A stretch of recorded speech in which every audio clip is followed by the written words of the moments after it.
got the things I need. I was trying to go your speed, but now it's feeling R.I.P. But it's same energy, same energy, same energy, same energy. Yeah, look, same energy. How we go from hugging to fucking and turn to enemies? How we go from hotel suites to rolling in the sheets? How you turn your back on me like I ain't Timothy? I'm in my feelings, you hurt my ego. I didn't cut my old hoes off, I left with zero. Some girls ain't worth saving, I ain't a hero. Send their ass back to the streets like nigga, we know. Yeah, I had to peep that. When I turn my energy down, you trying to creep back. Send a text late night to me, I just delete that. Plus I got a new little thing, we push the seats back.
What's up, chat? Welcome back to another live stream. Happy to be back. Happy to be back and to see you all once again to a new live stream. And today we have some cool topics. Some very cool topics. But before we go into that, let me say hi to everyone. Duca10, nice to see you. How you doing, dude? AGL, nice to see you as well. Forge4, how you doing, dude? Nice to see you. Roberto99, how you doing? Pedestal, good evening to you as well. EGL, good. Let's go Nuno Nation. I agree with you. Let's go Nuno Nation. Happy to see everyone. F Permento, how you doing? LGRB as well. Nice to see you. Nice haircut. Thank you, thank you. Thank you, thank you. You know, have to go pretty much now every 2 weeks. Because, you know, if you're going to do some live streaming, you better just look okay. So, I may have to do it. You know what I mean? Mark is saying hello from Ukraine. Hey, dude, how you doing? Nice to see you. Mohamed, nice to see you as well. Usia, nice to see you. GT Smith, what's up, dude? Nice to see you as well, man. Happy to see everyone. And today we have very cool topics, okay? Today we have very cool topics. Are you guys excited? Because I am. I am excited about this. João Solomon, nice to see you. Yusian, Jim, Philippe, Newell, nice to see you as well. Isis, how you doing? Oh, you are able to join the stream early? That's pretty cool, man. Now I'm streaming every single Monday, Wednesday, and Friday at 8 p.m. UTC. Johnny, nice to see you, man. How you doing? Mark as well. Boys, today we have some content. Okay, we have some content. First of all, I'm thinking, I need to think, but I'm thinking about literally stop the music during live streams. I need to think about this because apparently there is a way I can record without the music and still using the music on the live streams, okay? On my Discord channel, which is this place we pretty much are chatting every single day, people talked about that. I can literally, on Streamlabs, which is a software I use, which is kind of an OPS kind of thing, I can use this to literally record without music and kind of still have live music during my streams. I need to learn about that, okay? Meanwhile, because I didn't have time today, I think we are going to literally not have music during the live stream today. It's some reacts anyway, so I think it's fine. So, before we jump into today's content, there is a new video on my YouTube channel about my current dev stack, okay? Which I do explain kind of everything I use for web development in 2025. I'm going to talk about React, Redis, Tailwind CSS, Laravel, Past, PHP, Postgres, everything I love in 2025 and exactly the stack I'm using. So, if you're curious about that, check my latest YouTube video. I think you will enjoy this YouTube video as well, okay? Oh my god, what I'm doing, I did too much zooming, now I cannot back out. Here we go, chat. So if you haven't checked that, please give that a check. It's a very cool video about my current web stack. All right, that being said, moving forward to today's plan. Today's plan is kind of obvious, okay? I have 4 things I would like to do. And typically, when I say that I have 4 things I like to do, I get literally 1 or 2 things done. But let's see how it goes. Alba, thank you so much for the subscription on Twitch. I really appreciate your support, dude. You are awesome, okay? You are awesome. Thank you, thank you. Today we have on the plan 3 things, okay? In terms of videos. We are going to react to a video from Povilas saying Laravel bad practices when developing APIs. I have a bunch of experience developing APIs, so I want to know which are the bad practices being set by Povilas, but also, I want to kind of give my feedback how APIs should be developed. I have my opinion about APIs and how should they be developed. I think APIs should rely a lot on actions because typically you want to kind of share those actions between the API in your regular web app. So I want to talk about that. Second thing we're going to talk about today is this one. 8 career tips for my 25 years as a developer.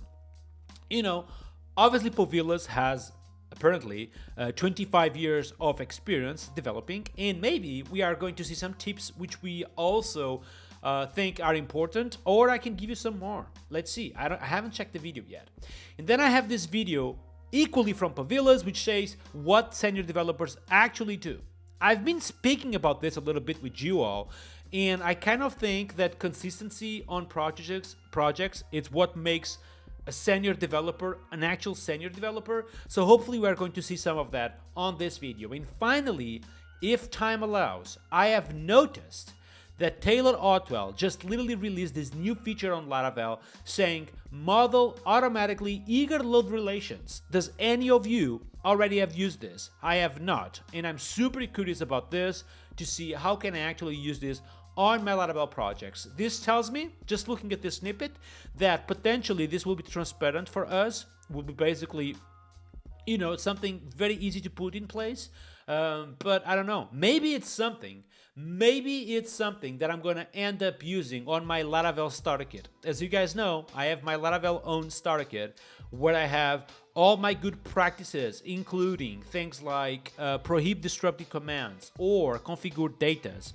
So a lot of things to talk about today, okay? Oh, the feature is awesome. I'm super curious to explore that feature, and hopefully we are going to use that, you know, in our own starter kit. It will be literally placed right here. Is the N+1 safe? Interesting. Diabel, nice to see you. How you doing? Rona Kraftalia, how you doing? From India. Loved Tlarakon India, by the way. It was an awesome conference. I hope to be back next year, all right?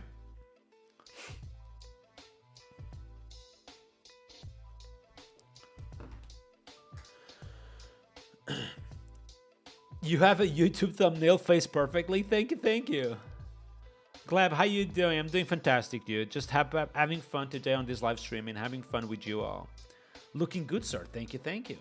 All right, that being said, let's start with the content of today. I want to start with this one called the Laravel API's three bad practices. So I want to start with that one, all right? So I'm going to stop the music real quick. Here we go, chat. First of all, let's make the check sound, okay? Let me know if you can hear Povilas correctly and if it's not too loud and our voices should be actually equal. Hello guys, if you create APIs with So that was Povilas' voice, this is my voice. Is the voice okay for you all? What do you guys think? Laravel, there are a few things that you need to avoid. Alright, to be honest, Diabel, I'm also a little bit tired today. I won't lie, dude. I won't lie. Same level? Thank you, GD Smith. Thank you, thank you. Thank you. I'm also a little bit tired today. Went to the gym. It was like leg day and also like, you know, wake up a little bit late. I was in delay already for work, so I had to, you know, kind of catch up a little bit. So anyways, that's done. Timur, nice to see you as well from Tix from Twitter. Today we are streaming as well for Kick. I don't know if you guys know. There is literally YouTube, Twitch for streaming, but there's also this new platform called Kick. And I'm equally streaming for that platform. I kind of need to check how that is even doing. I have no idea. Okay. Anyway, that being said, let's put this on full screen and let's just full send it. Okay.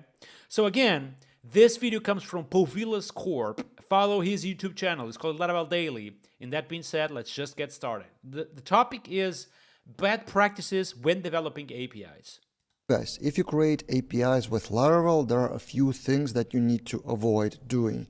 On Laravel Daily, I've created a tutorial, Bad Practices when Building Laravel APIs, and in this video I want to read 3 of them. The full article is available for premium members, but currently premium membership is discounted for a few more days. So what wrong can you do with APIs? First, not only in Laravel, but the general bad practice is to return 200 status code. Yo, by the way, this is one of the most annoying things when working with APIs. If your API have an error, do not ever return a 200. 200 means successful, means something went as expected. Not that is an error in your API. So if you have problems in your API regarding validation errors, just return something different from 200. Okay? I think it's 420, right? Let me double check that. Status code errors in APIs. It's either, I know it's in the game of 400s, but let me double check. Yep, client error, 420. Oh, it's not 420. It is potentially.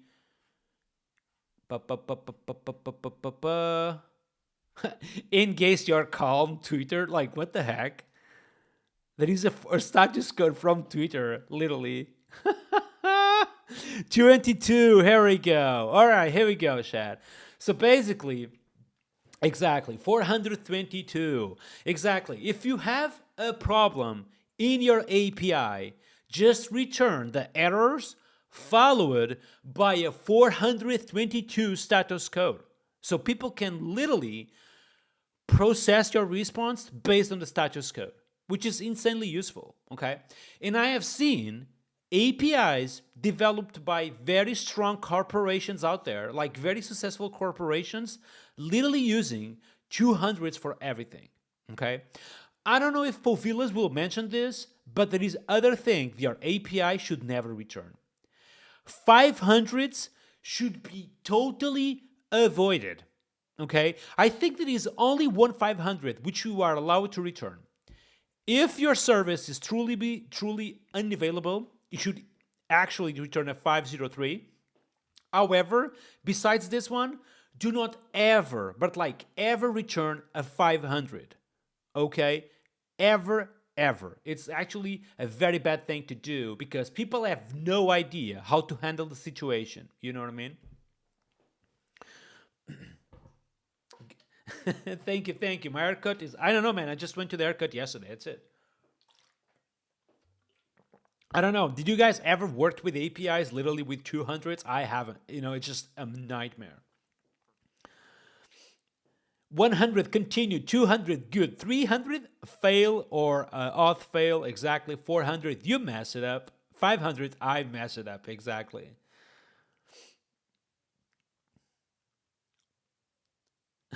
That's a good one. First time chat. If you don't know me, my name is Nuno, okay? Nuno, Laravel developer. And today we are literally reacting to a video about Laravel bad practices when developing APIs. Realistically, chat, this is a bad practice on any API, okay? On any API, really. Not only on Laravel, okay? 2xx, 201, or whatever, basically success status code. That's the thing, Lab. Your code should never crash, literally. If you have potentially an API endpoint that crashes, you should address the problem immediately. Again, we talked about this like on the last live stream. Exceptions are for exceptional behavior. Something that can never happen is that you go to your customer and you say, "Oh, that's an exception. The 500 is normal." But even within your team, like having literally exceptions being thrown to the client as a 500s, it's not acceptable. It's something that needs to be dealt immediately. Untraditional dev is saying that he had worked with an API which was returning 200, and then within the payload had the status code which returned the correct status code. That's insane, dude. Like literally. That's so bad. It's even worse, man. It's insane.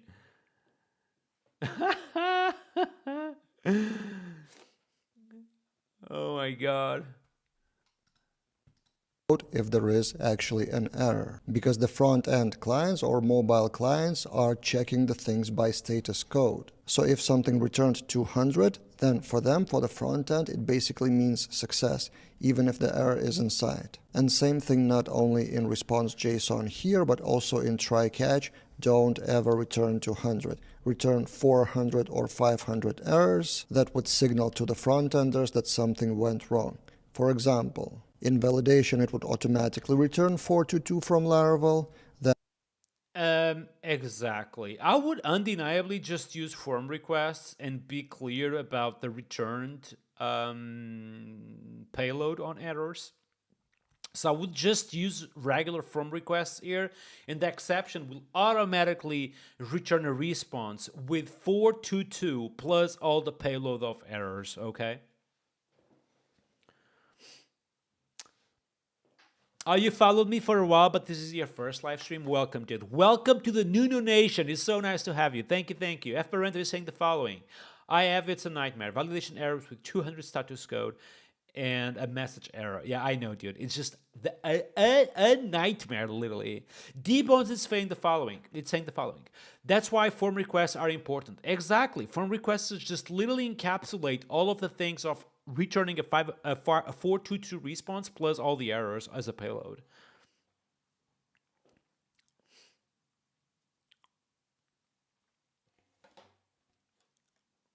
And that's done by the experienced developer. Dude. And if everything is fine, then you return 201, for example, for a record created, or 200, and then based on the type of error, you may return 422, for example, in case of validation, if it's not the default validation exception of Laravel, or in general exception, you may return. I don't agree with this, by the way, okay? I don't agree that we should return 500s when we are in the control of the situation. You know what I mean? I feel like worst case scenario, what I would do here is I would equally return within the 400s, but saying something like feature temporarily disabled, or you know what I mean? I would never return a 500 as an API spec, literally, okay? Something I have done in the past is that, for example, we noticed that a particular resource within our app wasn't able to handle the load at that specific moment in time.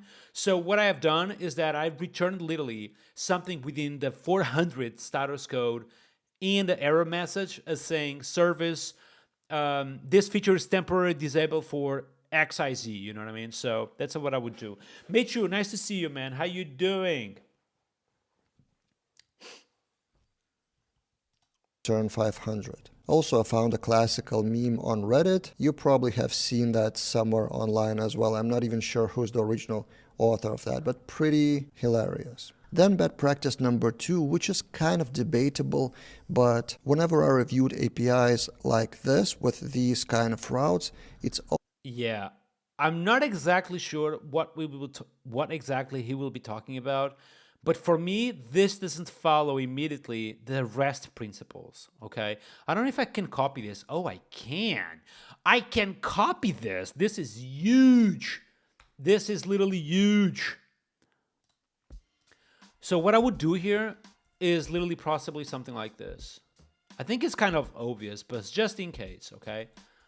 I would probably do route get, obviously, you know, with the prefix API and v1 version and everything. But at the end, this probably would be something like this. You know? And just below for creating a user, we probably would be a post on the user, just like that. Easy peasy. For what else we have here? We have delete, so this would be a regular delete on that user. Here we go. And finally, get all users. Well, that would be at this place, literally on the top. Get all the users. Easy peasy, lemon squeezy. This is how I would handle this, okay?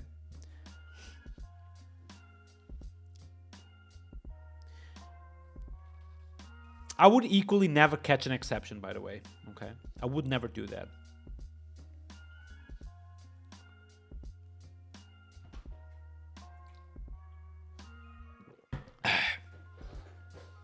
By the way, chat, about yesterday, I'm going to share with you all. Can I even open?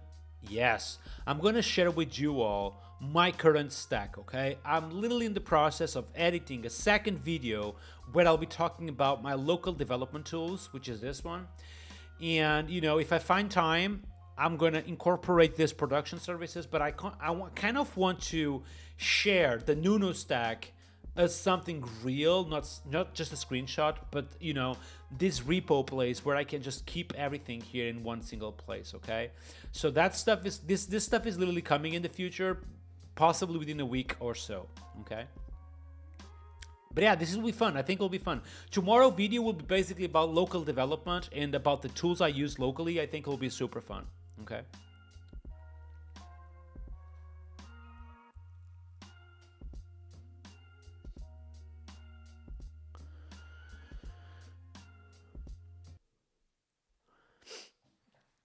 The Nuno stack. People will kill me when I say that I use SQLite in production, dude.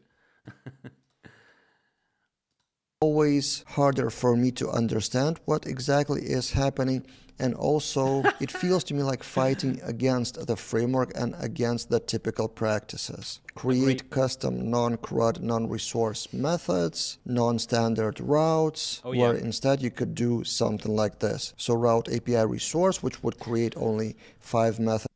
Is basically saying exactly what I'm saying. However, this kind of magically creates all of these routes for you, basically. Okay.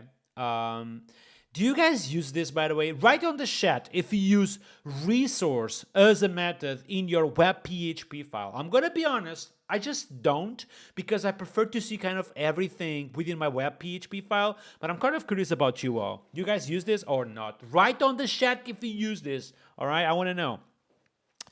International Dev is saying, I use this all day. Force4 is equally saying that he uses this. Interesting. Yeah, for some reason, it doesn't click for me, man. It doesn't actually click for me.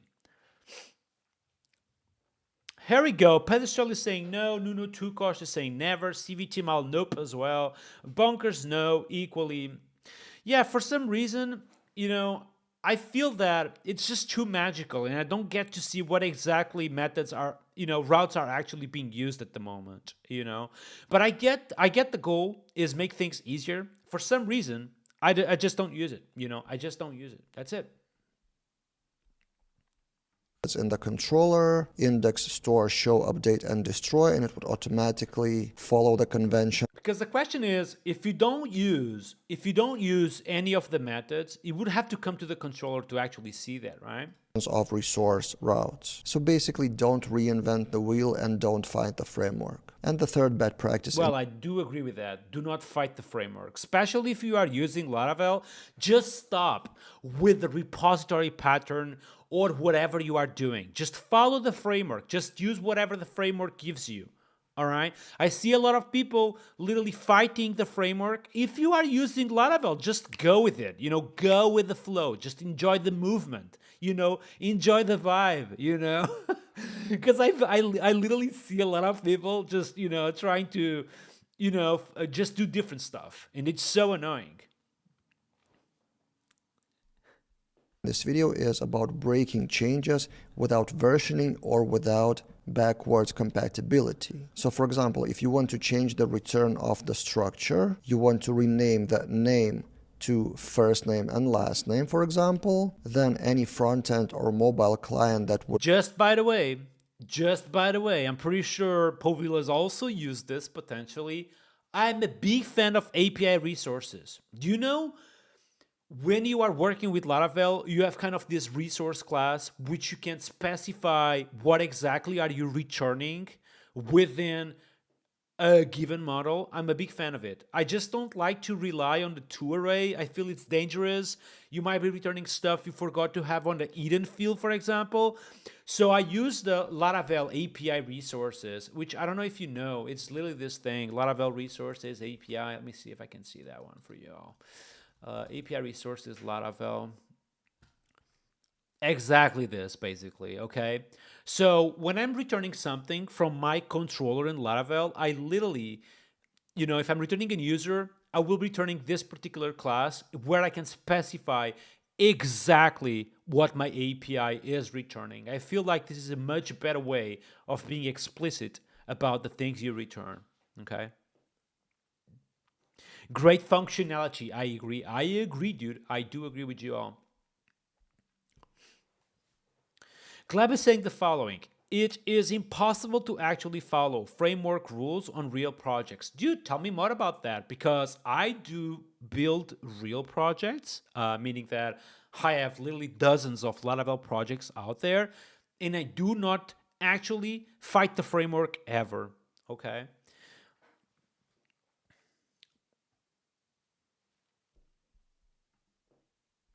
Work with the old...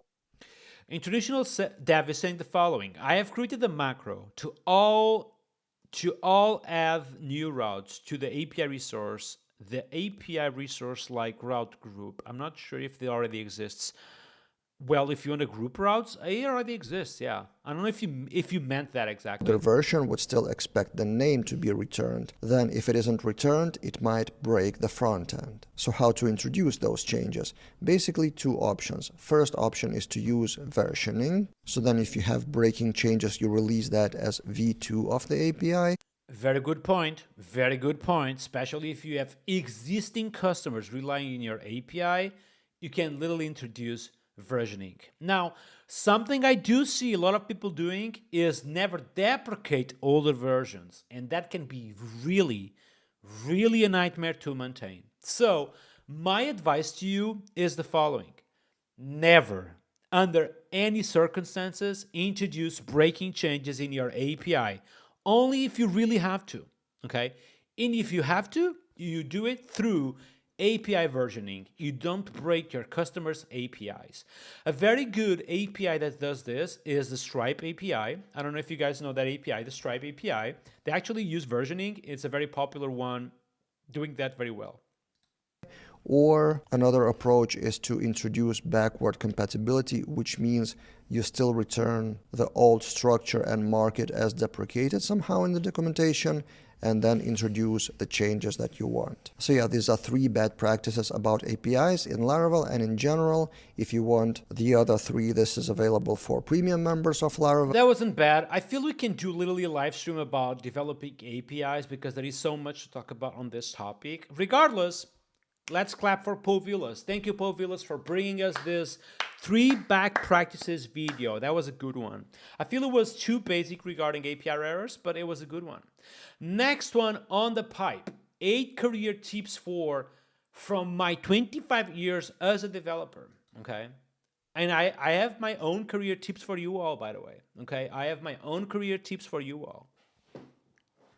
Glab, still in the topic of the framework rules, is saying the following. I mean, I'm not experienced too much, but when I'm writing what clients want, I can send you the code, but it's not to review on stream. Yeah, I mean, I don't know, it can be related to your experience, can be related to the fact that I live close to the framework, so I kind of know what exactly I need to use on each and single one of the cases I work with. It might be that. You know what I mean? Deep Vision is saying the following, or push the new version Friday night. Gives you those customers 2 days to fix their clients since they can't reach us. Yeah, basically just do not make breaking changes on the API. That's the best. By the way, Shiko2K was there here on the live stream. He basically just joined Laravel, and it's kind of funny because we literally shipped something last Friday night, and that was a good one. Scooping is saying, what Mac do you have? I have a MacBook Pro M4 Max. It's kind of the last one on the MacBook pipe, and I like that one, you know. Yapid is saying the following. Hello, Nuno. How you doing? I'm doing fantastic. How are you doing, though? All right, let's review this one now. 8 career tips from my 25 years as a developer. Hello guys, it's Friday, which means video from my office. It used to be from my car, but now it's from my office about dev career and productivity, not that much about Laravel from technical point of view. And recently I turned 40, which marks 25 years since the first line of code I wrote. And I decided to make 25 years. Here is a career tip for you all. I'm gonna tell you this. This is just the reality. I'm starting feeling it, okay? Once you go through your 30s to 32, 33, 34, 35, you no longer have the same energy as before, okay? Now, that doesn't mean that you are less productive because you have more experience, so you can actually deliver more because you are smarter when you are working, okay? When I was young, probably like 22, 23, I had a lot of energy, you know?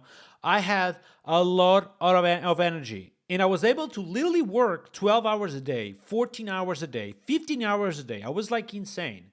However, I wasn't that smart. I wasn't that smart working. Now that I'm literally 34 right now, I'm not able to deliver 14 hours a day of literally coding. However, I work way smarter. Okay, so that's something you need to keep in mind. If you feel that your productivity is still the same, probably need to take a step back to really analyze if you are progressing with your technical skills. Okay, that's important. That's true. Indeed. Yandre, how you doing? Welcome to the live stream. If you don't know me, Nuno Maduro here, Laravel and PHP developer, and I'm streaming every single Monday, Wednesday, and Friday at 8 p.m. UTC. If you enjoy my content, give me a follow and a like and all those cool things, please. Gleb is saying the following. I wrote you an email about kind of mentoring. Dude, I don't want to lie to you. I have been receiving emails about mentoring pretty much every single day. And my answer is that I'm not currently available for mentoring. And, I just don't have time for it, basically. I have literally a regular job, just like everyone else, of 8 hours a day. And then after those 8 hours, I have my streaming career, basically. So it's kind of impossible to even find time for anything, you know? Nuno with a different haircut. Dude, is that different? It's the same as yesterday, don't you think? Years as 25 pieces of advice from those years in my dev career. So situations I encountered over those years and my conclusions as kind of tips for you. I've posted them on Twitter recently, and I will link that tweet in the description below. And today in this video, I want to discuss 8 of those 25 tips, 25 pieces of advice, and comment on them a bit deeper. So let's go. My tip and advice number 1. Your success equals your skills multiplied by the number of people who know about those skills. I also recently tweeted that in 2024, number 1 way to get a job is for someone who knows you to offer that job, or someone knows someone who knows someone who may offer you the job, or someone notices your tweet and then offer you the job. It comes in various ways. I don't know if this goes that way, but I do relate to the fact that networking in terms of your career is probably like 60% of your career, okay? So just to explain you, and to give you a little bit of perspective, how my career developed a little bit, when I first got hired by a huge company in the world called Algolia, which back then was already like a company which was receiving VC money, like a big one, I got invited to join the company because I was literally doing open source Laravel packages. So they needed someone who was able to deliver a Laravel package for Algolia. So they saw, oh, there is this dude literally living 100 meters away from here. He does Laravel as is open source side project. I think he will be a perfect fit. So just to say that when you put stuff out there, when you put yourself out there, either that be doing articles or just going to a meetup or just speaking at a meetup, for example, or you just do a tweet with tips, that basically at some point in your career will translate to success. That could be a new job offer, that could be a new job position, that could be an awesome opportunity. That will basically just translate to that, okay? And I have countless examples in my life like this. Okay, countless examples in my life.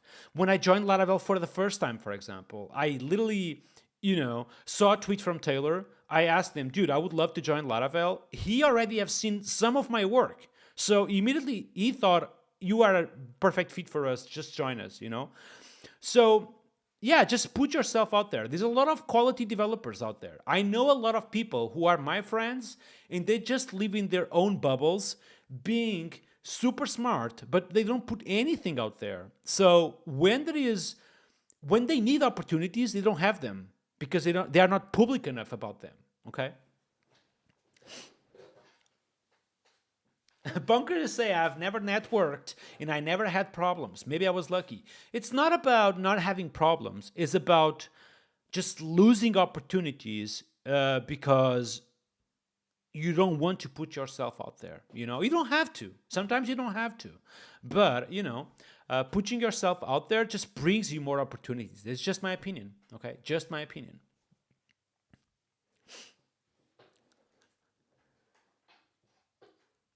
Another question. Nightwatch would be self-hosted, or Nightwatch is not self-hosted. It is literally a SaaS. So you just install the client and you start using it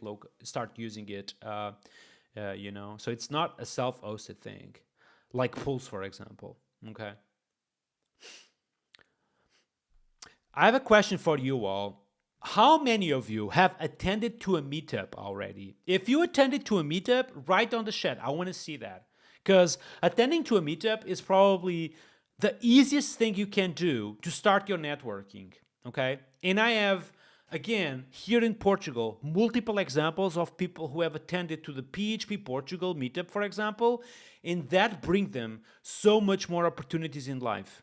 I have a lot of people who literally went to the PHP Portugal meetup, and after that, they went to an international conference, that got themselves a better job position, and more than 5 people, I can just count them, easy peasy. Okay.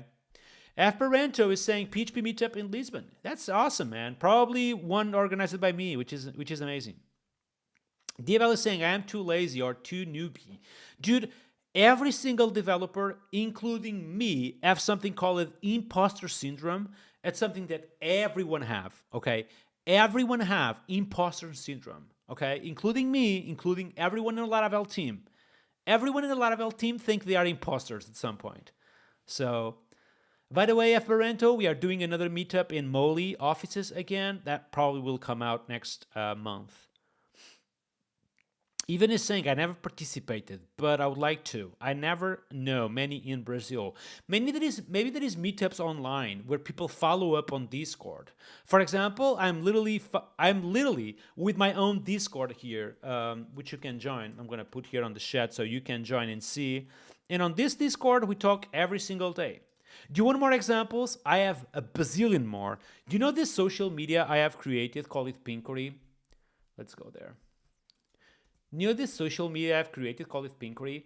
Back in the days, I've made this repo open source, and I know at least 3-4 people who got a new job position because people saw their contributions to this open source project.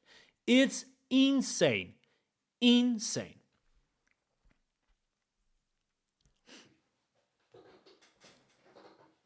Czech Republica is this missing. Yeah, man, maybe you can do online stuff. It doesn't have to be a meetup. So it could be potentially just join a discussion on open source. Wilson Ferreira is saying, I need some networking in Ireland. It's been difficult to find a job. Dude, I feel you, man. But maybe networking can help you on that, If you are a good developer, if you are able to help people on open source or just create an article and put it out there, people will notice you. I can promise you that. Okay. And realistically, you can use that afterwards for your curriculum. If I'm checking someone who is looking for a new job position, and I see that people actually have articles, have open source, have attended to meetups, I probably will just select them immediately, Scopik is saying, how can I learn, as a 22 years old, learn PHP? Well, I have learned PHP on this website called the Laracasts. Pretty much everything I know came from that place.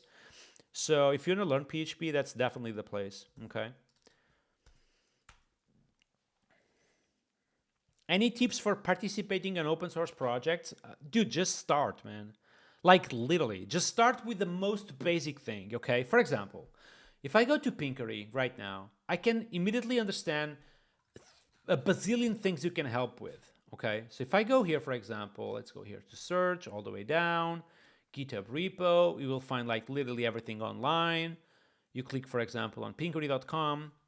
There is a bazillion things that can be improved just looking at something like this, okay? You can improve the README, you can write more documentation, you can potentially fix a feature, you can help someone on the issues or on the pull requests. You can write an article about something you have seen interesting on Pinkery, for example. If you see something on a code that you think is a good pattern, for example, you can make an article out of that. Okay. And now with ChatGPT, you can have so much more help from the AI to kind of validating that your article makes sense if you're afraid of it, So that's just one idea. Okay.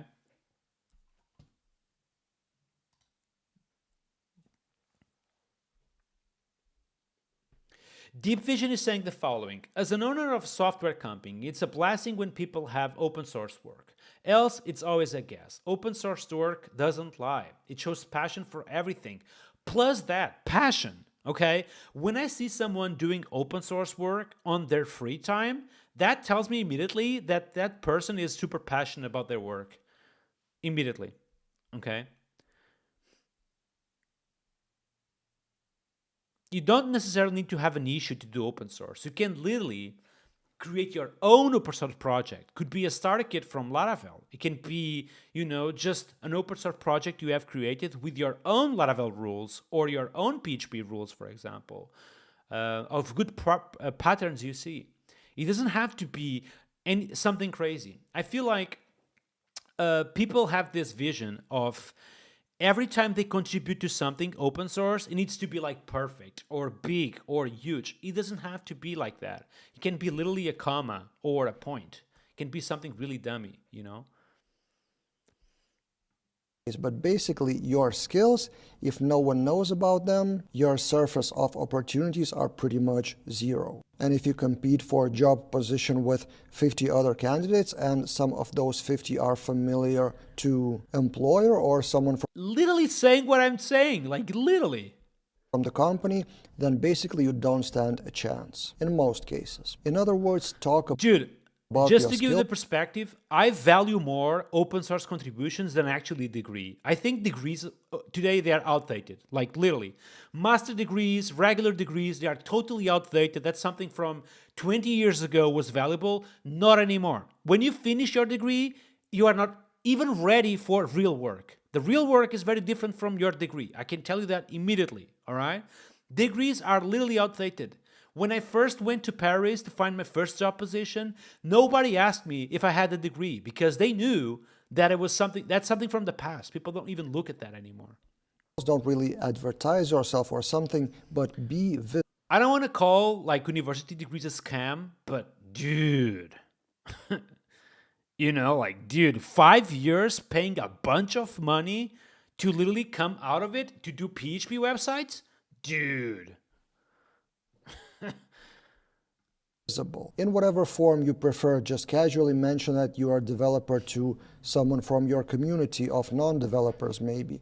Participate in meetups, in online events, on Twitter, YouTube, whatever you prefer. But basically, if you're in By the way, Povilas is exactly saying what we have just discussed. So visible, your skills will have less chance to multiply to opportunities for the future. Advice or tip number 2. Regularly talk to developers who use languages or frameworks different than you. That benefit of very, very important. This is something that me, as a Laravel core team member, I have to do all the time. Literally use other frameworks locally, see what they are doing, talk to other people. Because usually when you live within your own bubble, kind of you live with your own groups of friends who are always using the same technology in the same programming language, something that may happen is that you just lose this the real world. You lose the bread and butter of the real world. You kind of stop following what's really happening out there. Okay, so one good example would be just AI in vibe coding, for example. If you and your group of friends don't believe on AI, you will never follow up with what's really happening, Same goes with frameworks, really. If you are doing a framework that is literally outdated and you are using that within your company and your teammates believe on that, you will come out of your job and everyone is doing React immediately. So that will be scary for you. So just, be sure to literally go to meetups, speak to other people, ask what they are doing.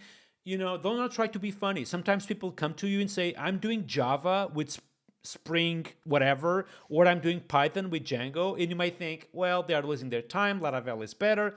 Just, try to listen to them. But sometimes there is stuff you can learn with that. Okay.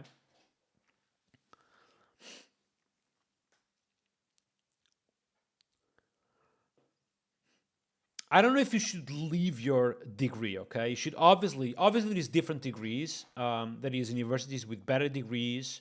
And if you don't know exactly what you want to do regarding computer science, probably studying is still a good thing. You may also do network inside. But, that is, I feel that is universities who deliver very bad degrees out there. Not every single one, but that is for sure, okay? Jiki is saying, I know you need to make social presence when searching for a job, but someone like me, it's not my personality for that. I do get that. Maybe there is other ways you can make your social presence a little bit differently, writing an article, for example, or something a little bit different that does not require you to basically be on the camera, for example. Hey, Pick and Flow, nice to see you. Hey, DFL, nice to see you again, man. Oh, for Peak and Flow. Yeah, you were there already. Javar is saying, hi, dude, I've learned so much from you. Thank you, thank you. So I'm on my last year of internship, working as a dev with Laravel and React, an amazing stack. Would you advise to focus on this stack or and become good at that? Yeah, man, I literally feel, especially like Laravel and React are probably both the best backend framework and the best front-end framework in 2025. So I think you are in good hands right now. Stick with that stack. It's a very good one. There is thousands of React jobs out there, so you will be okay with that, okay? Yusin is saying the following. I think to can be open source, you need to have an issue. You don't have to have an issue. As I have said, you can literally just try to find stuff to fix, okay? Caviara is saying, yesterday I was trying to fix a bug on past PHP. That's not an easy project to fix a bug, dude. Past PHP is a lot of magic. So that might be a little bit difficult. Wilson Ferrer is saying the following. I have some overkill stuff I made with sushi package. Maybe I can contribute with that. You can contribute with that. You can make a screenshot and make a tweet about that. You can make an article. You can make a YouTube video. You can go to a meetup, talk about that. There's so many opportunities, man. So many opportunities. Just do it, you know?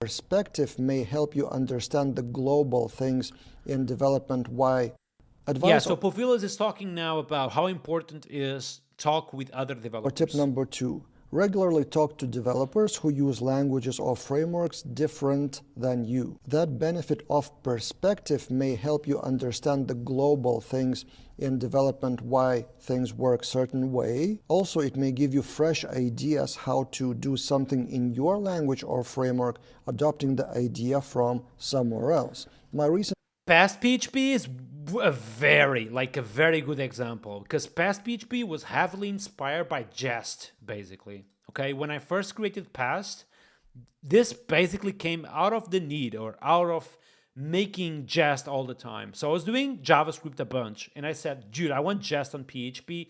Bam, I got it, you know? This is a very good example. And to be realistically, Pint is equally a good example. When I first created Pint, I've seen other formatters out there like Go format and many others. And I thought, I'm going to just have something like this on PHP. Currently sits on top of 88 million downloads on PHP. Insane. So yeah, I have many other projects who were literally inspired by other frameworks and languages, okay? example is I tested Symfony for one of the videos and I discovered that Symfony has a command of make CRUD, which Laravel doesn't have by default. So I have a few ideas of maybe expanding that or doing my own version of that in Laravel. Also, it would give you a sense of empathy to others, to people working with other languages or frameworks. You would maybe understand their opinion, their background, their context, why they think this or that way, and you would not spend time arguing about which is better, because usually there is no one framework or language that it's the best. It usually depends on the context of projects or budget or team, and if you know the situation from other developers, for example, they work in a bigger team than yours, or they work with different budget constraints than yours, then you maybe will learn something from them, and when you land in a bigger company, it may affect your decisions in the future. Advice or tip number 3 is a mistake that I've made multiple. Yeah. Basically, talk with other developers, try to understand why they are using their stack, and just be nice with them, okay? Jafar is saying, Calestino is saying the following. I'm studying PHP 8 design patterns. What should I study before jumping into Laravel? If you are studying design patterns, you can probably already jump to Laravel, okay? Check Laracast. It's an amazing platform, okay? Jafar is saying the following. Can I learn PHP by just learning Laravel, or should I start with PHP? I think you should follow Laracast's path, which is something I recommend. Let me go here. Is it Laracast's path? I always forget this. It is.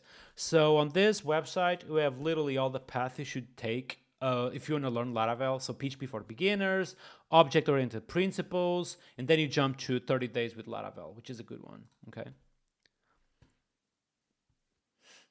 Hey, Victor, nice to see you. Busy Zara is saying the following. Recently, I had the pleasure to make a tiny contribution to the Laravel extension for VS Code. It happened organically, no previous issue, just a feature I need. I tried and it was accepted. Great day. Congratulations, dude. That's awesome. That's awesome. Jiki is saying the following. Being open-minded, realizing your way is not always the best or the only way. It's a skill set every day needs to learn. Every dev needs to learn. Exactly. That's a good point. Just be open, literally, to see what others are doing and be mindful that what they are doing may actually be correct. Times over my career, and this is one of the classical mistakes every developer makes. When someone asks you to estimate how much would that feature take or cost, usually it's... Oh my God, estimates? Okay, I'm going to give you straight. Estimates will always be wrong, okay?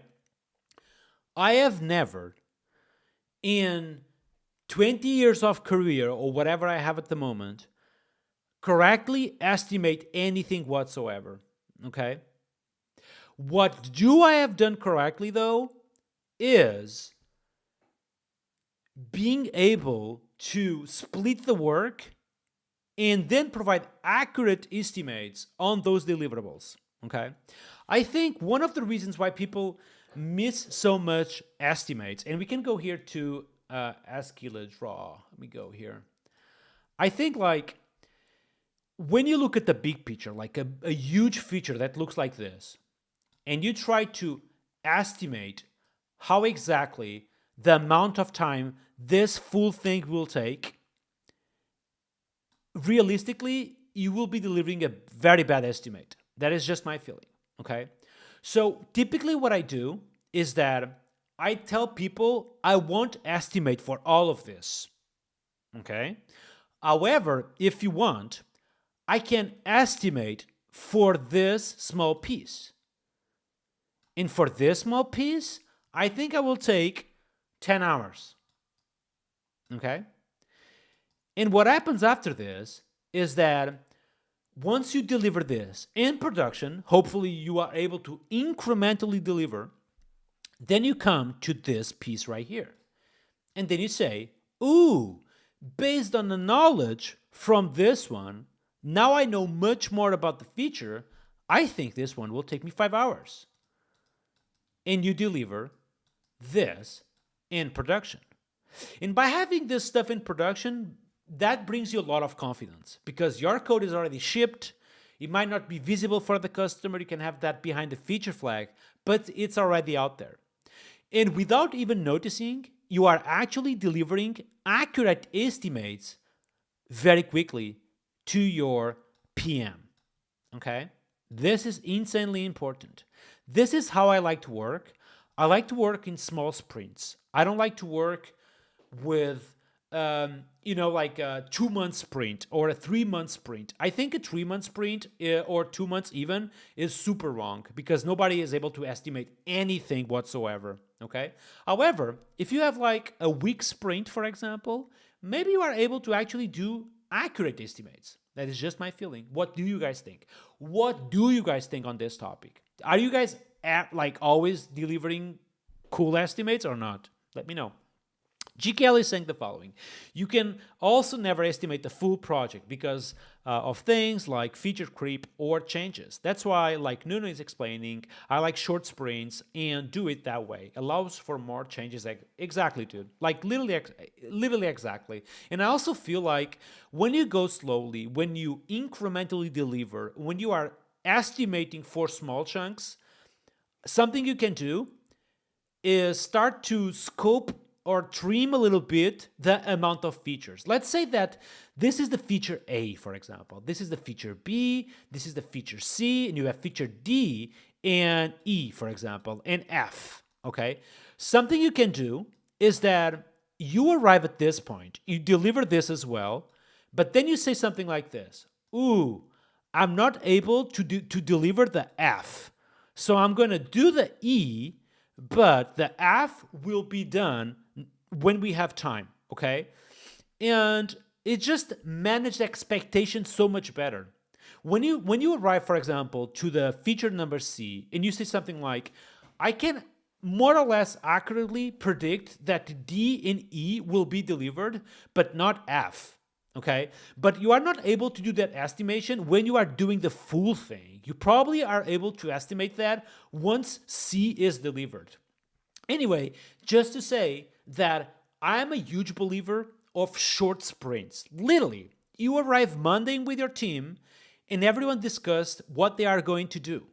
And at the end of the week, they just do the deliverable and they discuss what they have to tackle for next week. It is a huge mistake to do huge sprints. That is just my opinion.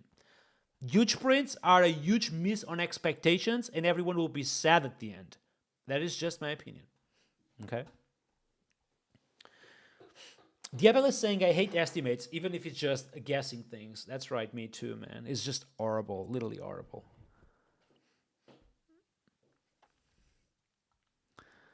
Never sell out is saying, expect that for the 100th time to my product manager. Dude, so true, man.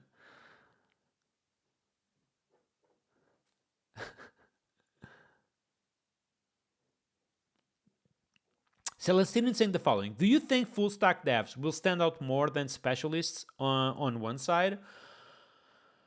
I don't know, man. I feel like if you are looking for a startup, for example, possibly a full stack web developer is more suited for small companies, you know.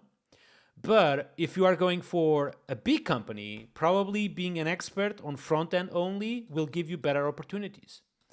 In my opinion, I have never seen someone a fully expert on backend and front end.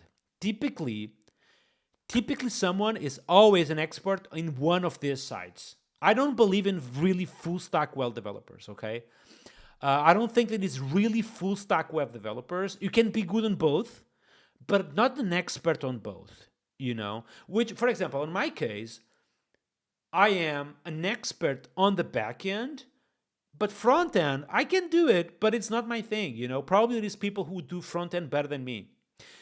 And I don't think I have ever seen someone who is truly a full stack and an expert on both front end and back end. I have never seen that. But I feel like on your curriculum, if you want, you can say that you are like literally a 5 out of 5 on the back end, and you are a 3 out of 5 on the front end, for example. You can just be honest with them, you know. But realistically, like React, for example, is so easy. I don't think Tailwind, for example, is as easy to learn as React, but yeah.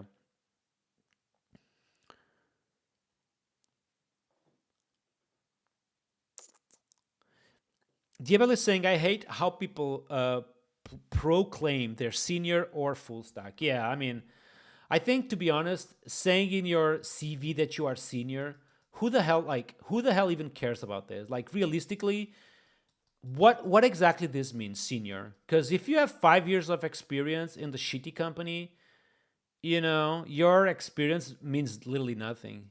But yeah, I think I have developer, literally. When someone asks me what I do, I just tell I'm a developer. That's it.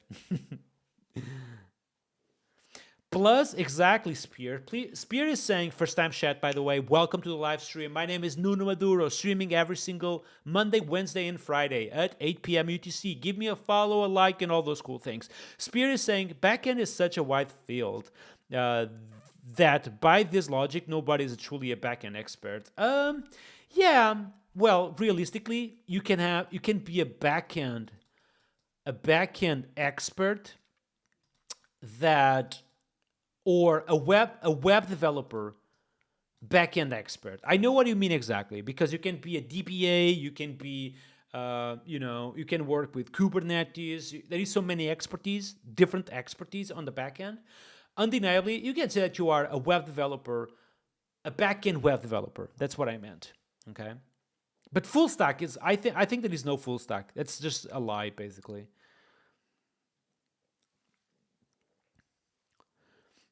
Ishin is saying the following. I think full stack will be export in backend, but the front end, I think, will be just okay.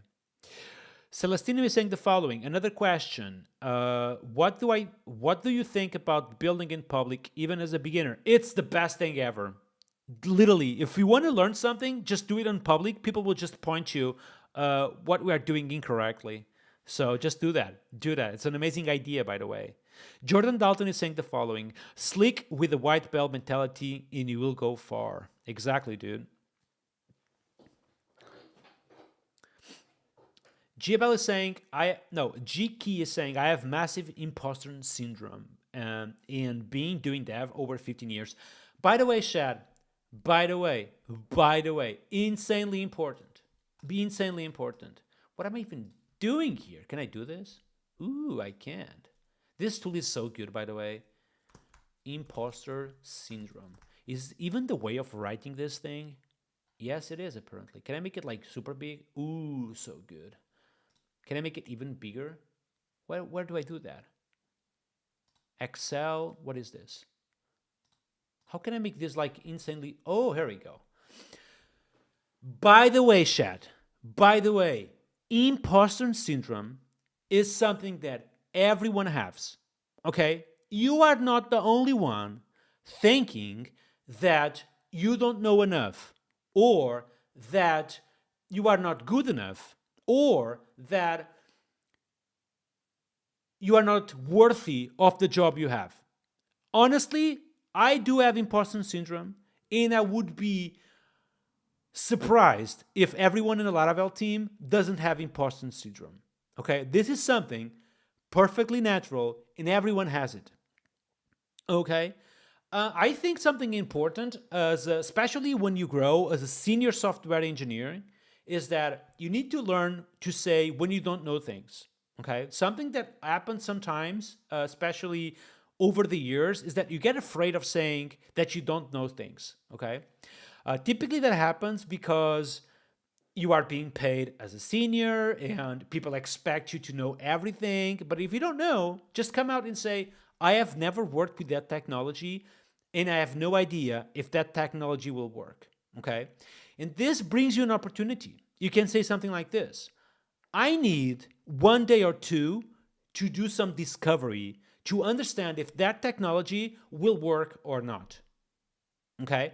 So if you don't know, for example, if you have been using Bootstrap all your life, for example, and people tell you, dude, I think with Tailwind, it will be more productive. Your answer cannot be, I don't think so. Your answer should be, I have never worked with Tailwind. Give me 1 day or two. I will explore Tailwind CSS and let you know what I think. Okay? You need to be realistic. You know what I mean? Mateus Junges is saying, Taylor doesn't have imposter syndrome. Dude, if I had a Lambo, probably wouldn't have as well. You know, the Lambo gives you everything you need to not have imposter syndrome, you know? Celestino is saying, thank you, PHP and Laravel Sensei. You're welcome, dude. Sido is saying the following. For your tech stack, if you want to make one of your apps work for a mobile, I would probably use React Native. I think React Native is probably the fastest way to develop a mobile application these days. And, you know, it's an amazing framework today. Okay. Jordan is saying, unless you have a crazy ego or a Lambo, we all have imposter syndrome. Yeah, let's clap for imposter syndrome out there, all right? Imposter syndrome for the win. That's a good thing. Jesus Garcia Valadez is saying the following. Seniority can vary from company to company or even individuals to another. For some, being a senior is just having experience. For others, is not just having experience, but having good soft skills. Yeah, exactly. Soft skills is such a great and important topic.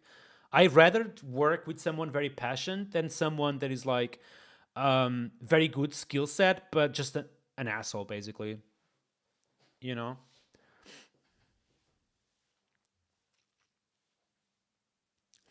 Kazaa framework is also nice for mobile apps. Oh, really? You see, I don't know about Kazaa framework. It might be a good topic to explore. And then I will give you my opinion if Kazaa framework is actually better than React Native.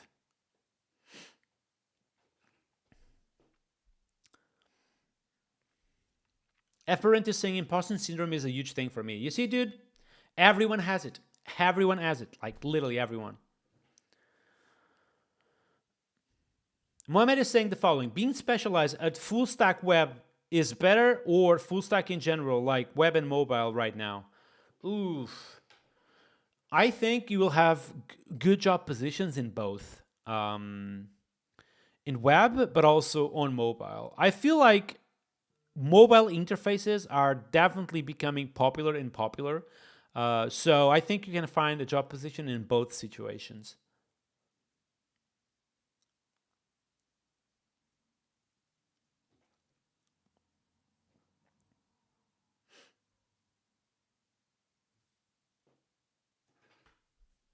All right, Shad, let's move forward. Manager or maybe potential client for freelancing. Our first reaction. So again, we are reacting to a video who talks about 8 career tips, and something we noticed is he started mentioning Instamates, and we talked about estimates and how literally it is impossible to do in a proper estimation. And we talked about that when you have to deliver a full thing like this, do not ever estimate the full feature, but go block by block. I estimate we'll take 10 hours on this one. Ship this, and then talk about how much time the B thing takes. You know what I mean? And let's see what Povilas have to say about this.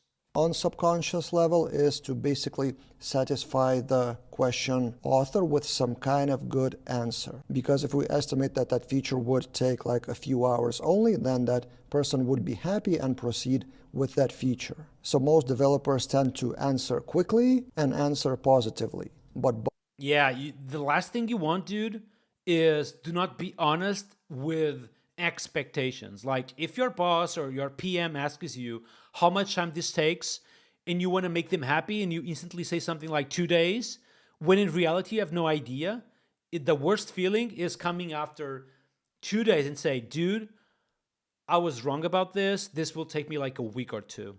Then the PM will have to talk about their own managers, and it's just horrible.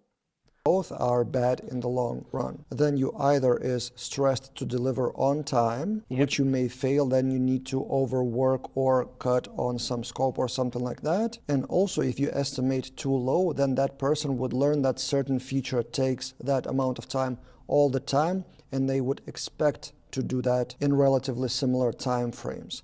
So my advice is when you're asked to estimate, take some time. Don't answer right away. If you have opportunity, then ask for an hour or even a day to think. Then go to whiteboard or paper or whatever, like do some brainstorming. Try to evaluate, try to actually estimate. Ask follow-up questions, or you will come up with follow-up questions while you're brainstorming. That's what usually happened to me. And most of the times, your estimate will still be wrong. So multiply by some number. But at least you would take time in your mind to evaluate the problem, think about it, and avoid total miscalculations or underestimating or overpromising or risk to not deliver at all. And usually the thinking is, especially in freelancing or in agency work, that if you don't win on estimates, then you don't get that work and you lose the client, right?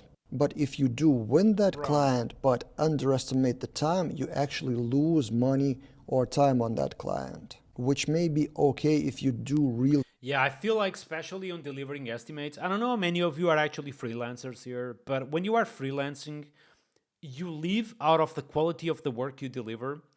And typically, if I need some freelance work, I go to people who have delivered quality work for me. I don't care if they are fast or slow, or even if they are expensive. The only thing I care is about the quality of the deliver. So if you are a freelancer, just make sure you always deliver something good so you can build your reviews over your quality delivers. A mistake I see often is freelancers literally saying that will take not a lot of time, and then they deliver crap, and then that given client will not come back to them anymore. That happens all the time. You need that money, but if you have potentially other opportunities to pitch for work, then it's better to skip on that client and potentially win something better for the long term. Next advice and tip number 4 is stop complaining about too much work in the company. There are always more tasks to do. In good, serious companies, the backlog of work is usually very long, and developers never have enough time for anything. There are always cuts, there are always negotiations happening, so managers often fight each other for developers as resources, then developers fight for their right to write tests or do some upgrades or something like that, refactoring technical debt and stuff like that. And I often heard developers complaining, and I was complaining myself about why managers, why company owners, why business guys don't give us enough time to do. Just by the way, regarding companies giving you time, I'm going to tell you something which is very important, okay? When you are working on a company, make sure the company gives you space and time for personal growth, okay? So I'm going to give you an example. If you have a regular job, make sure about a couple of things. First of all, you have dedicated time to learn the new technologies. They give you, for example, 1-2 hours a week where you can just read articles, for example, okay? That's number 1. Number 2, make sure they actually pay you, for example, to go to meetups or conferences where you can equally make some personal growth within the company. And I feel like you want to make sure this is in place and stays in place, no matter the amount of work you have. Sometimes it truly feels like Povilas is saying, the backlog is huge, there is a lot of work, and everything sounds more important than your own personal growth. So my advice to you is that make sure your personal growth is always within your week. That can be 1 hour, 2 hours, 1 afternoon. I've seen companies giving an entire day for developers just learning new stuff. So if your company doesn't have that, just talk with your PM, with your boss, with your teammates to make sure you have like a morning, for example, just to learn stuff. It doesn't have to be you alone. It can be you and your colleagues just doing presentations to each other, for example. That is just one idea.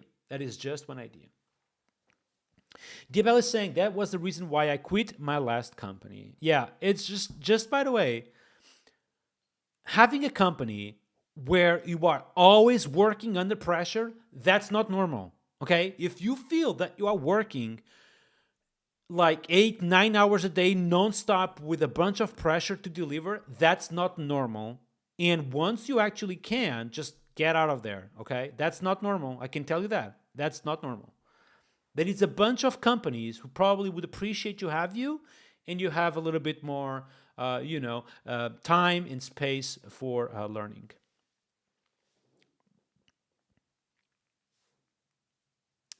Deep Vision is saying that's called being dev at Amazon. Hey Marco, nice to see you. How you doing? Deep Vision is saying, still on the topic of estimates and communication, sometimes a site feature takes 80% of the time. It makes everything more complex. That's so true, dude. You can always like try to scope a little bit down the feature by just telling the customer, dude, I think like this piece in particular will take just a bunch of time. Okay. Just by the way, chat, write on the chat if you have this dedicated time within your company to learn. If you have this dedicated time, just write yes. If you don't, just write no. PT Code is saying the following: when we're going to have both Nuno and Chico on the live stream. Yeah, I wouldn't mind of having, having Chico here in one live stream. Why not?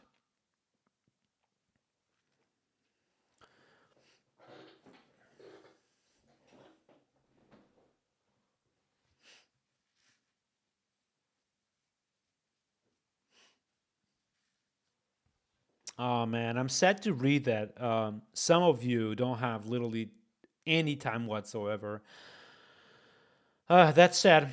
Well, maybe next Monday you can just go there and ask for, for 1-2 hours a week where you literally just take that time for yourself for reading new technologies out there, to read the Laravel changelog and to see what's new and what will be actually,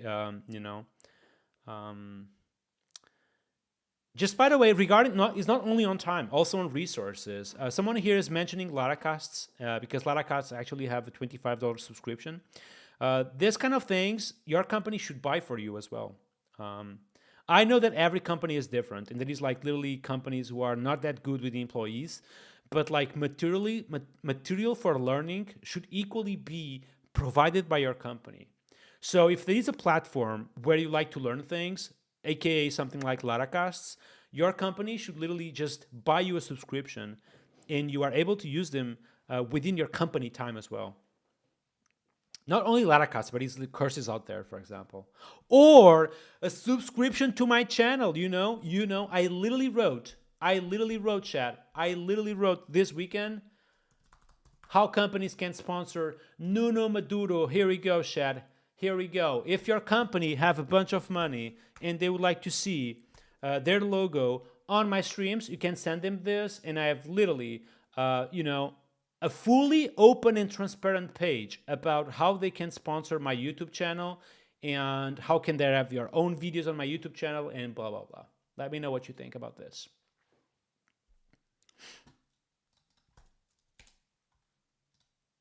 Everything. And at some point in my career, I realized it's just the reality that you need to accept. You need to learn to negotiate, I mentioned it just now, and also from other side, think about it. If your company doesn't have backlog for weeks and months ahead, are you really safe about your job position? So in a way, having a lot of work is a good problem to have. And it's your job to introduce boundaries and again, negotiate. Advice and tip number. You see, introduce boundaries and negotiate.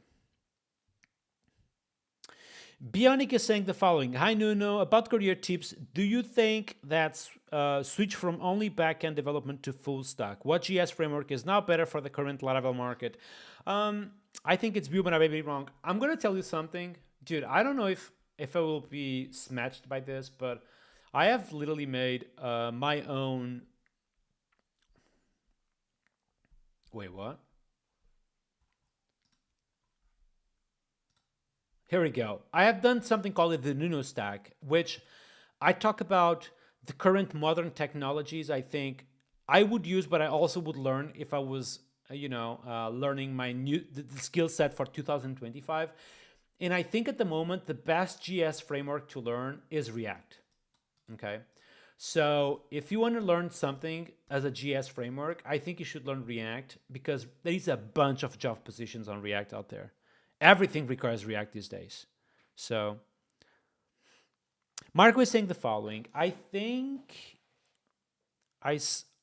think Povilas has it following more than Nuno. It's different level right now. What do you mean? Can you elaborate? Sorry. Oh, you're welcome, Bionic.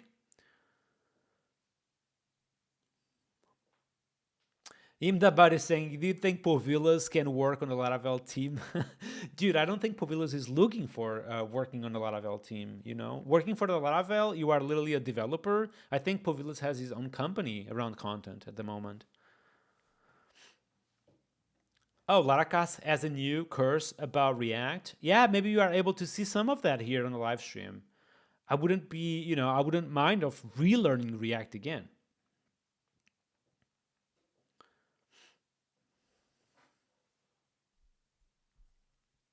Number 5, kind of related. Your bosses, your marketing team of your company, and your sales team will often promise to clients something that they don't even discuss with you beforehand. Next advice. All right, let's go to a new one. And tip number 6 is kind of also related, which is about your teammates or managers as well.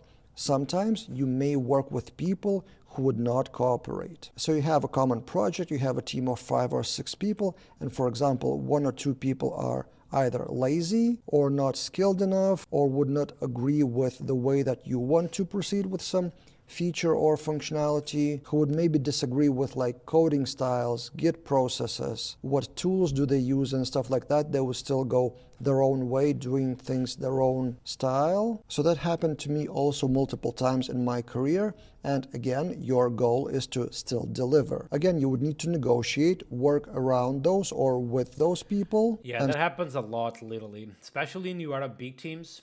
If you have a big team, and then you have someone who loves a particular thing, and you love that particular thing, but in a totally different style, I don't think will be about telling the other guy why your solution is better, but more about finding a common ground.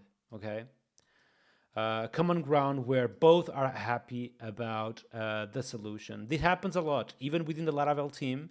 The Laravel cloud team, we have a lot of developers, and everyone has its own opinions on how code should be made.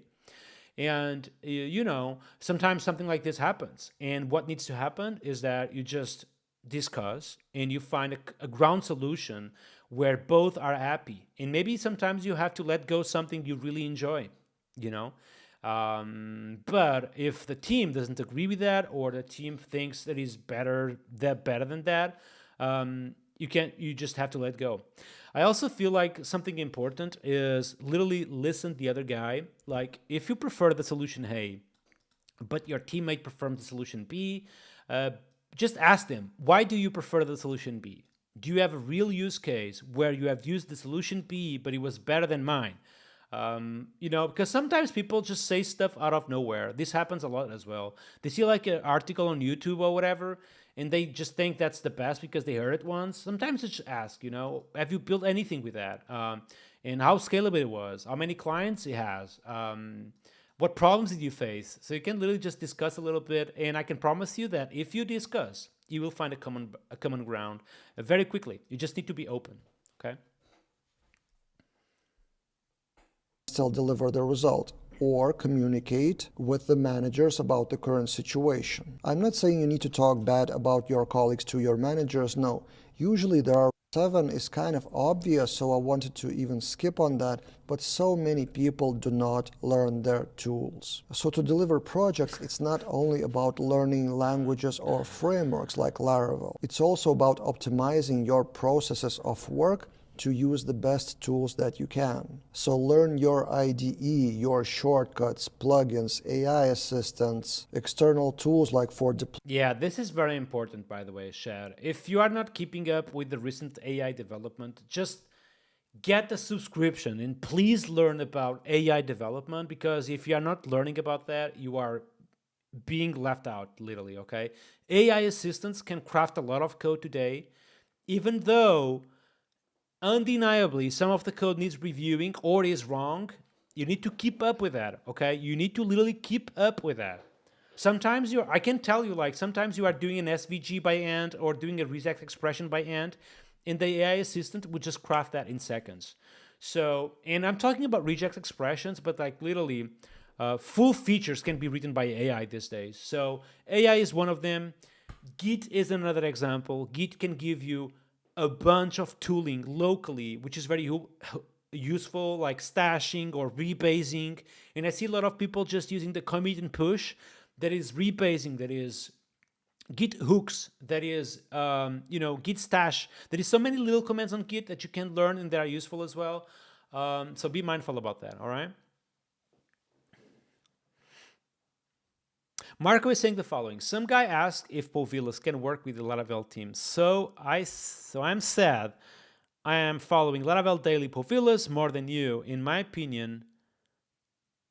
Wait, what? Can you repeat, Marco? Sorry, I don't get it.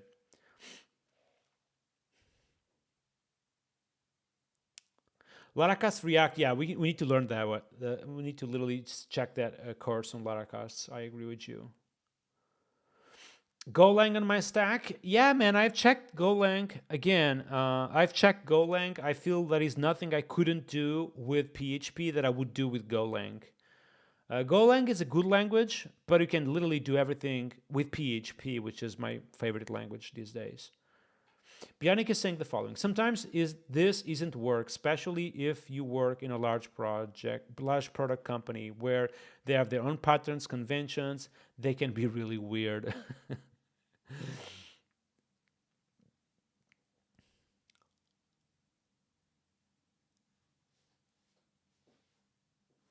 Lazy Git is really cool tool for Git. I don't know Lazy Git. I have never heard about Lazy Git.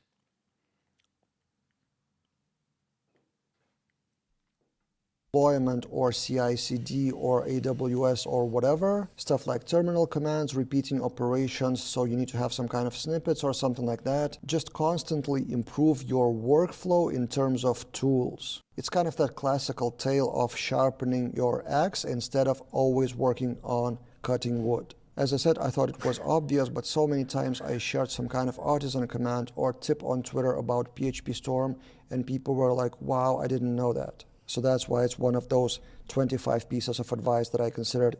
Yushin is asking if I'll continue to work on the AI project RealMind. Possibly not. I will probably bring some AI content to this channel for sure, but that project is over. Just by the way, Shab, I have told this once, but I'm going to tell you again. I'm going to literally start projects and never finish them during my live streams. That will happen like a bunch. Because literally I want to explore things and I don't want to actually finish things. Again, start something is easy, but then like delivering is a totally different thing. And sometimes we are going to deliver. We have done that with PackPHP, for example. But sometimes we are not going to actually finish the thing. That will happen all the time. Okay. Important. And finally, my advice and tip number 8, which is number 25 on the Twitter list, and I will link that tweet in the description below. Always be curious. A, B, C. Technologies and frameworks and trends always change. Especially with AI, the changes will be even more rapid. For example, even the core tools from Laravel team. So Laravel Pulse, for example, was created with Livewire. Before that, Telescope used Vue.js, and now the recent Laravel Cloud and Night. This is important. And again, be sure to include this during your daily job. Okay, you need to include 30 minutes a day, for example, or 2 hours a week, to always explore new solutions, not always explore what is out there. I'm going to give an example. I'm using my live streams to learn Go, or to learn AI, or to learn, Svelte, like the other day. So make sure you always explore new solutions, always keep up with technology. And I can tell you, every week there is new stuff. Every week there is new stuff. Watcher are using React with inertia. I'm not saying And I learned C++ on my last live stream. either of those. Well, to be fair, I learned how to say hello world in C++. I haven't actually learned C++. It looked easy though, I won't lie to you, okay? It looked easy. Choices are good or bad, but basically trends do change. And if you're not curious about new waves, new trends, new tools, realistically, I talked with João Patricio, which is a big friend of mine, about trends and development. And I haven't been as excited about the new trend like I am today regarding AI. So I feel like since 2015, for example, there wasn't actually anything new. So there is Laravel who came up, but then there was like Vue.js, and then there was like React, but they were kind of the same. And then is Svelte, which is equally a little bit of the same. There is Node.js frameworks, which are always the same thing. Backend frameworks, there is a bunch of them, but they are kind of equal. They kind of live within the same spectrum of Rails, Django, and Laravel. And then you have different tooling out there, which it's kind of rereading the existing stuff or wrapping the existing stuff. However, with AI is a totally different science, something coming really new for all of us. And I'm not talking, for example, AI assistance. I'm talking about AI development, effectively AI development, like having your own model locally, which does some deep thinking behind it or has some rack for infinite memory. So, I feel like AI is definitely a technology totally new without any precedent in the past. At some point, 5 years down the road, you will wake up trying to find new jobs, new opportunities, and you will feel obsolete from the current market. And this is one of the ways to survive with your job, even with AI growing stronger. Always be curious and adapt to the market needs of the future. So yeah, 8 pieces of advice or tips, still pretty long video. That's a good one. Povilos, thank you so much for this 8 career tips. I think it sparked a great discussion. What time is it? Do we have time for another one? What can we do? Would you guys want to check this feature locally, or do you guys want to react to another video? So we have this video, which is what senior developers actually do, or we can check this automatically eager load relations. What do you guys want to do?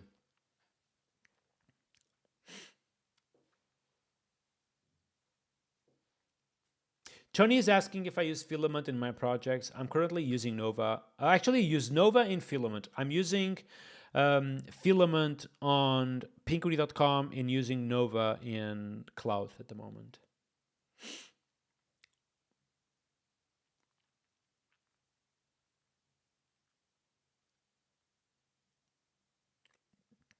Chad, what do you guys want to do? Do you want to check the eager loading relationships from Laravel, this new feature done by Taylor Otwell, or should we go with this what senior devs actually do? What do you guys want to do? Let me know.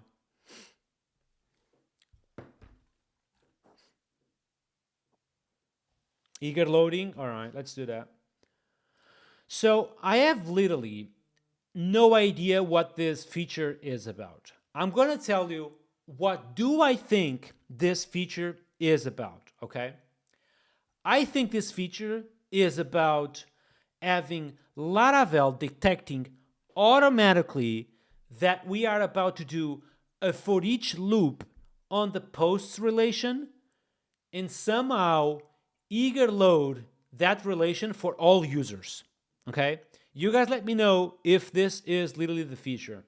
I expect that when Laravel goes to this particular line, will automatically eager load the relation posts to every single user. Is that the feature, or I'm seeing something completely wrong?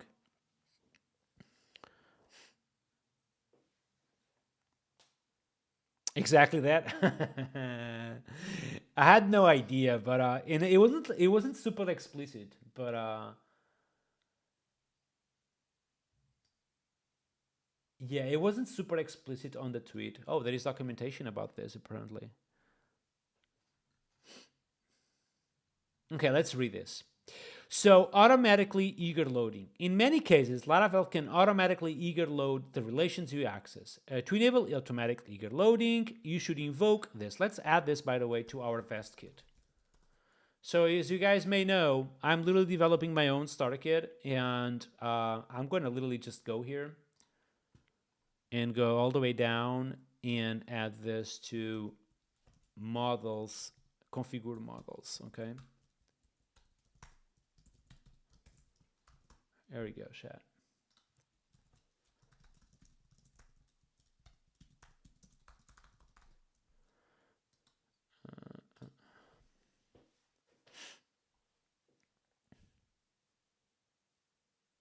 Why you feel this is dangerous, though? Can you let me know? I don't feel this is dangerous at all. I think it's a great feature. Why would you think this is dangerous, though?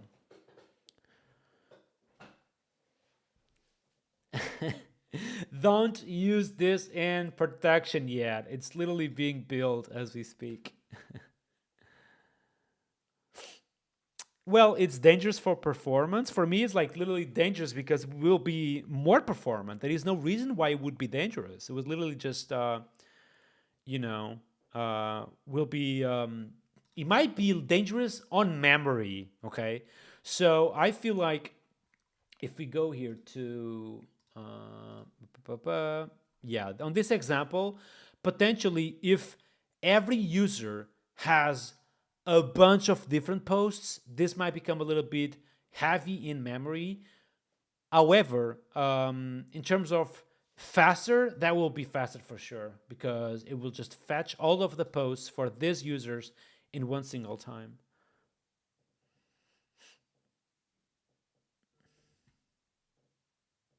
Once you said never fetch all and you use it user all, I think, it's just for the example. Sometimes we need to keep it simple so everyone understands. That's why you're not using paginate or limitations here.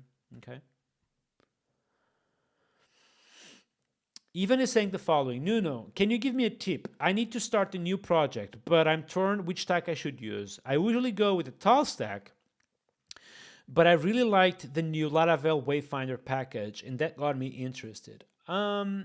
Is that new project a side project? Is something you are playing around, like a toy project locally?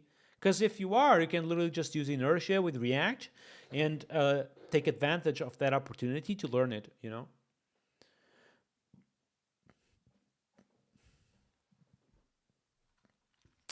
I think one of the issues I see with this approach is the comments, they don't get eagerly loaded immediately, right? Oh, they do actually as well. Yeah, I think this is actually a very good feature. I would use this immediately if I could. Um, Undeniably, yeah, with the width is a little bit more explicit. Let's finish reading this though. So apparently the feature is released currently as a beta in order to gather community feedback. The behavior and functionality of this feature may change even on patch releases. So this is something that you might want to actually start using, but be mindful that it's something really new and it might actually cause unexpected behaviors. In many cases, Laravel can automatically eager load relations you can access. To enable automatic eager loading, you should invoke the model automatically eager loading relations method within your boot method in your application app service provider. Interesting. We are doing this on the boot. Yes, we are. Okay, cool. And when this feature is enabled, Laravel will automatically load any relations you access that have not been previously loaded. For example, considering the following example, typically the code above would expect end result and the query for each user in order to retrieve their posts. Exactly. So here, if I have 10 users, this will basically be 10 different queries to load all of the posts. Exactly. However, with automatically eager load relations feature enabled, Laravel will automatically lazy load the posts for all of the users in the user collection when you attempt to access the posts of any of the retrieved users. Okay, so basically with this feature, if at any point you use one of these users and you try to fetch one of those relations, this will automatically load that relation to the higher collection you have on top, which is interesting. Which it is kind of a little bit magical. I do agree with you all. It's a little bit magical. Likewise, when you attempt to access the comments for any retrieved post, all comments will be lazy eagerly loaded for all posts that have originally been retrieved. Interesting. I do get it's a little bit magical. I would still use this feature to be honest with you. Okay.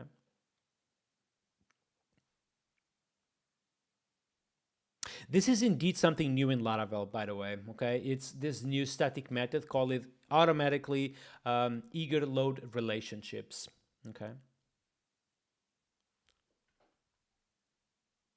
By the way, chat, on the next live stream, we are going to to have back the music. The music will be enabled for me and you. However, it won't be on the recording, hopefully, and assuming this works as expected. So that was one of the features Taylor did, right? But I think there is more, actually. Oh my God, what am I doing? Full screen, entire screen. Here we go. So that was one. All starter kits, or at least the Vue starter kit, is now using Tailwind 4. What else we have here? We have this new query builder tap in pipe methods. Okay, what is this?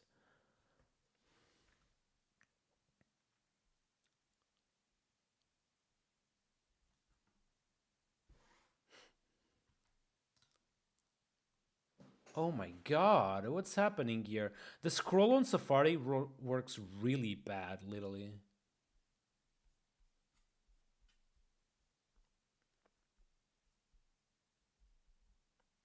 Let's click here.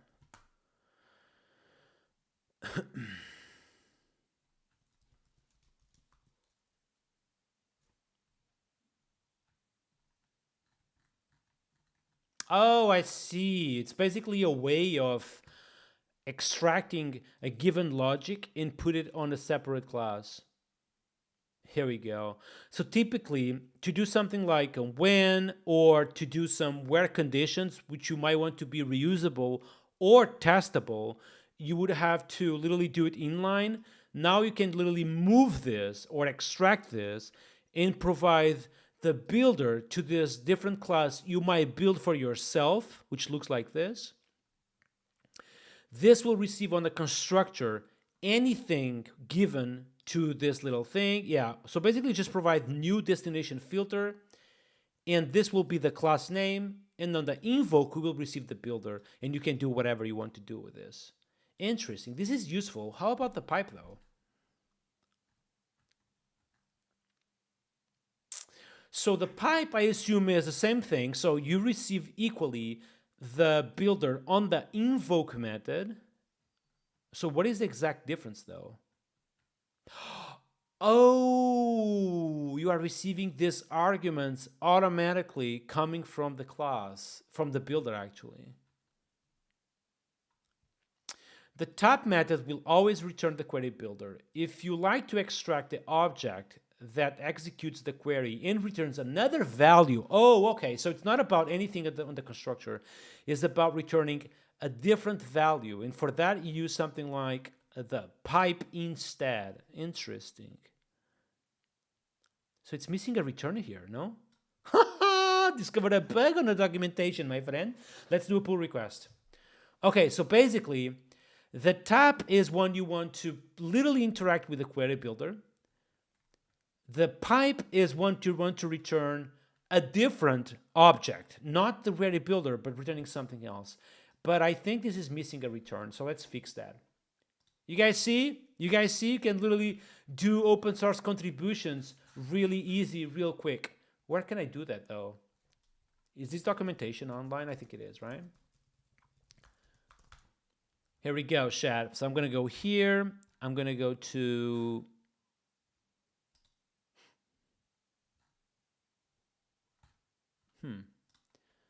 I'm gonna go to queries. I'm gonna click on edit. I'm gonna search for pipes. In here, I'm gonna do a return. Here we go, chat. Fixes, missing, return, type. You see, it's not that difficult to do an open source contribution. It's not that difficult. You literally just do something like this. That's it. Your open source career is now open.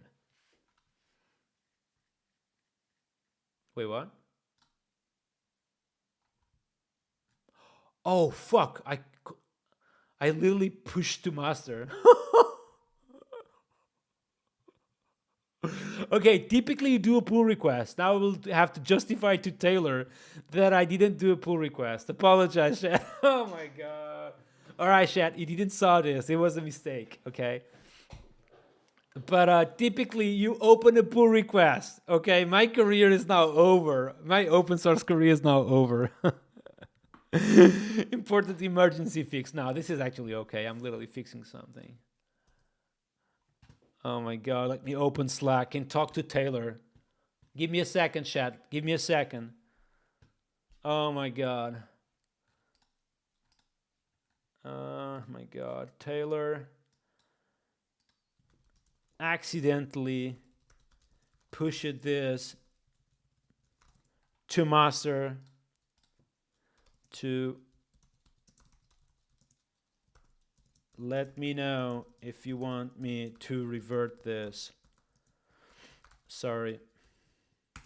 Here we go, chat. Saying sorry to my boss. Accidentally. Delete the repo. You crazy, man. What am I doing even? Jesus Christ. Anyways, so again, the top is one you want to literally access the query builder and introduce some changes on the query builder itself. The pipe is you want to change the return thing, you know. So here, for example, instead of returning a different builder, I'm literally changing this to a paginate return type, okay? What else we have? What is this? So, okay. This week on Laravel, blah, blah, blah. First, automatically eloquent API resource discoverability. As long as your resource follows the typical Laravel naming conventions and is in the HTTP resources namespace close to your model, Laravel will find it.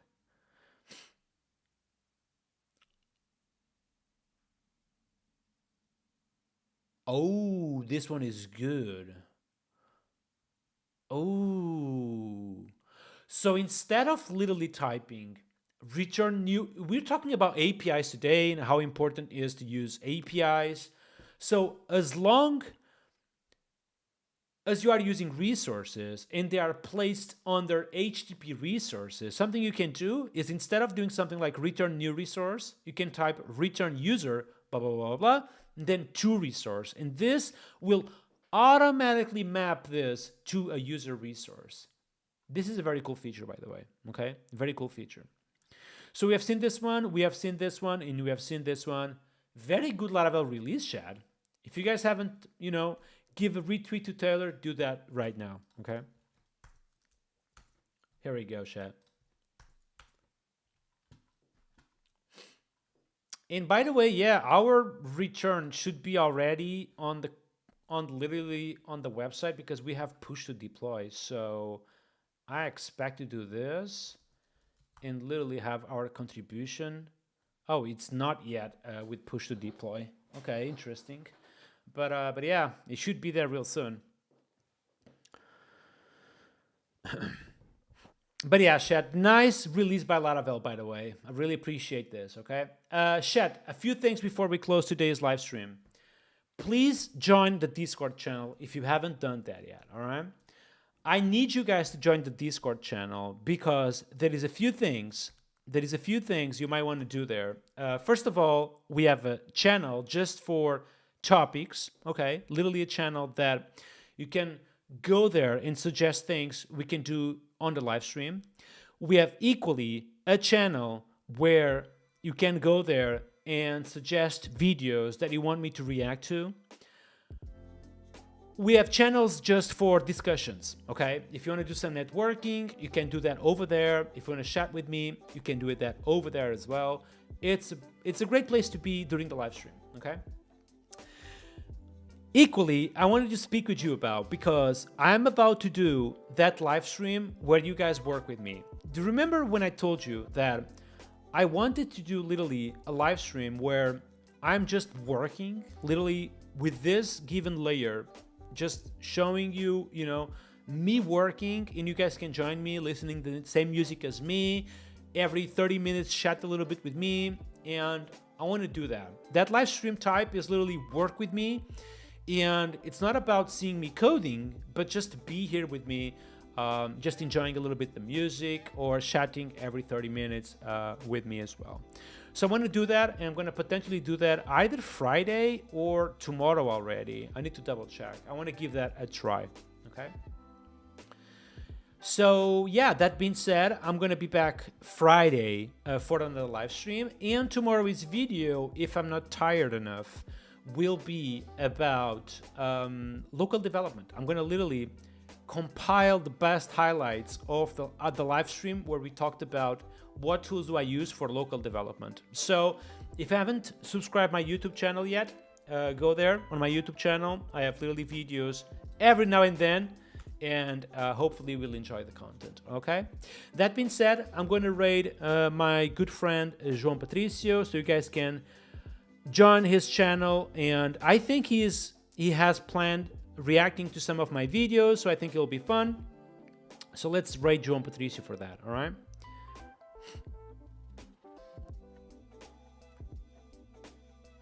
All right, here we go, chat. That being said, see you next Friday, all right? Peace out.